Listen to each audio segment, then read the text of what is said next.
Hey guys, it's Wade Watches again with another out of theater reaction. This time I have just finished watching E.T. the Extraterrestrial, the 40th anniversary re-release in IMAX. There's the movie theater sign behind me and the movie theater behind me as well. And just right off the bat, I have to say that of Steven Spielberg's very well-known filmography, E.T. the Extraterrestrial, which is arguably considered his most iconic film, is the one that I personally have rewatched the least amount of times, have seen the least amount of times. I distinctly remember watching it on two occasions. Once when I was a really little kid in summer camp, and another time when I was like in elementary school, just on like TV.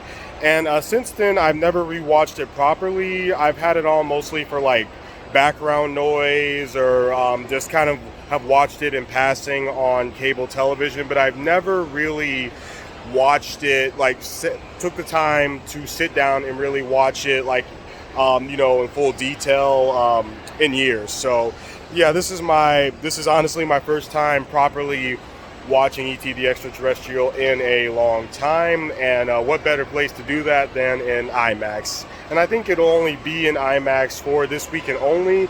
Not too sure about that, but yeah. So I really did enjoy it. There is definitely a childlike magic to it, and it's a very sweet movie. It's a very endearing movie about a boy and his creature, which is a whole subgenre, and this is definitely one of the best films that I have seen in that subgenre. I mean that hands down. But in regards to it being considered one of the greatest films of all time, one of the most iconic films of all time, I certainly see why others see that. I certainly see why would be one of the films that, for instance, would be, discussed and analyzed in the film analysis class. I see it from that perspective. But personally, for me, I can't say, oh, this is one of the greatest films I've ever seen. I know it's a classic. I know it's iconic and all of that. But it's not something I personally see. Maybe I'll see it one day. Maybe not. Who knows? But I don't see that. Right off the bat. But it is still a fantastic film. And what stood out to me more than anything was just how much that this film is simply a product of its times. It came out in 1982, and family films then are very different than what they are now, and it shows because honestly, this is what stood out to me this time around. Something that I definitely didn't catch when I was much younger.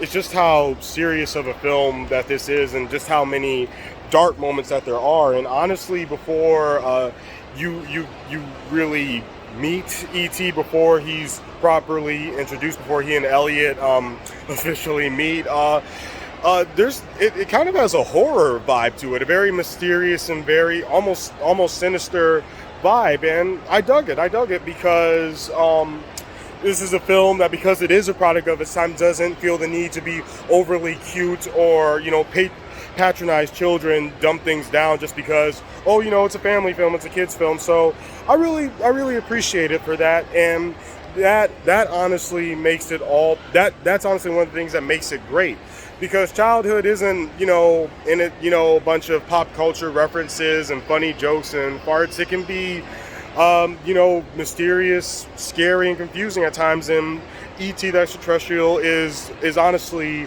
a quote-unquote children's film that honestly captures all of the aspects of what it means to be a child. And I do mean that.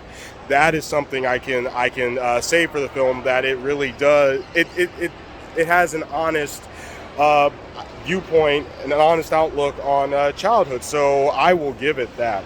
So yeah, that's it for me. That's my out-of-theater reaction to the 40th anniversary IMAX re-release of E.T. the Extraterrestrial. And stay tuned for my full review coming soon.